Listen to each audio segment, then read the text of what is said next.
আসসালামু আলাইকুম। দই শীতের সময় সকালবেলা দোকানে বসে আছি, দেখেছি দোকানের সামনে দিয়ে দইওয়ালা যাচ্ছে, তো ভাবলাম যে একটু দই খাই, কেমন লাগে।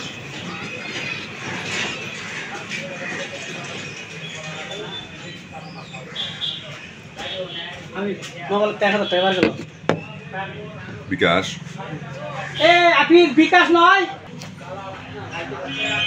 কাস্টমার আসছিল,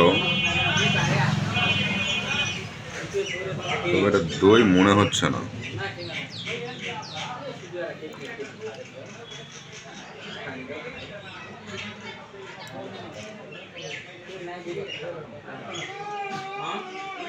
এটা কি খাওয়া ক্ষতি হচ্ছে নাকি আল্লাহ জানে।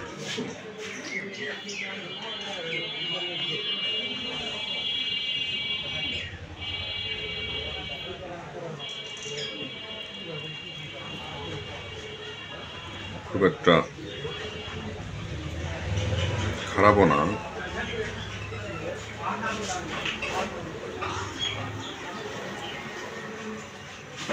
একেবারে।